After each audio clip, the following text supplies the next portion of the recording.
Perubahan dari masyarakat agraris ke masyarakat industri memaksa individu untuk beradaptasi dengan pola kerja yang lebih terstruktur dan ketat.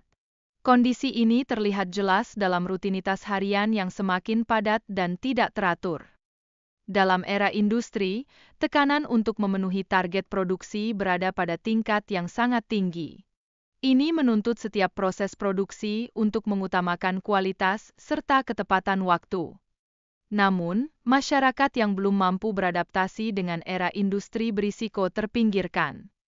Mereka tetap menjalani kehidupan dengan pola agraris yang tidak sejalan dengan perkembangan industri. Individu-individu yang terpinggirkan seringkali menghadapi berbagai tantangan dalam memenuhi kebutuhan dasar, seperti makanan dan transportasi, yang mengharuskan mereka untuk merubah cara hidup secara signifikan.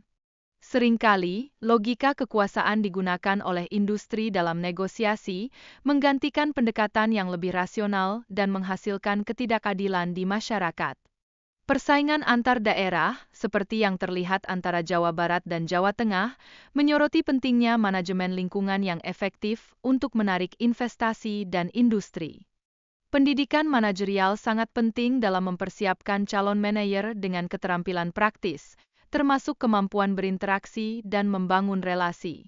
Ini membantu menciptakan tenaga kerja yang siap pakai. Jawa Barat saat ini menghadapi tantangan dalam merencanakan tenaga kerja teknik, berbeda dengan negara seperti China dan Amerika Serikat yang memiliki banyak insinyur. Perlu adanya perubahan dalam pola pendidikan agar lebih seimbang.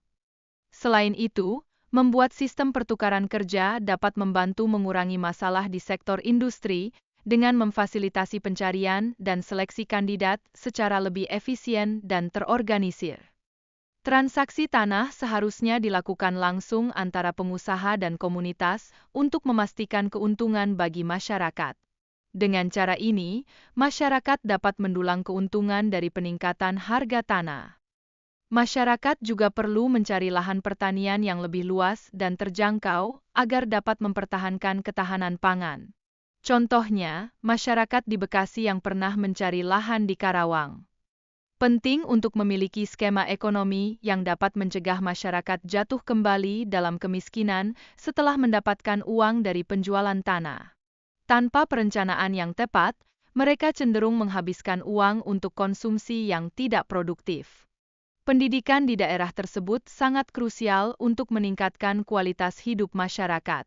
Sekolah yang ada berperan penting dalam memberikan anak-anak akses terhadap pengetahuan yang lebih baik. Selain itu, masyarakat perlu menemukan solusi untuk masalah pengangguran.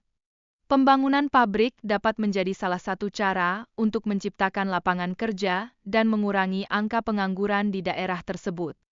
Strategi komunikasi yang efektif sangat diperlukan untuk membangun opini publik. Dengan adanya media sosial, masyarakat dapat menyampaikan pendapat mereka dan mempengaruhi kebijakan yang ada. Investasi yang baik seharusnya memberikan manfaat nyata bagi perekonomian lokal. Oleh karena itu, peraturan yang jelas sangat penting untuk menciptakan lingkungan investasi yang lebih aman. Masyarakat di Jawa Barat perlu meningkatkan kesadaran akan risiko investasi agar tidak terjebak dalam penipuan yang merugikan. Edukasi mengenai investasi yang aman sangat dibutuhkan. Terakhir, peran petugas kesehatan dan keamanan sangat krusial selama perayaan. Mereka yang bertugas harus terus memperhatikan keselamatan masyarakat, dan penghargaan bagi mereka sangat penting.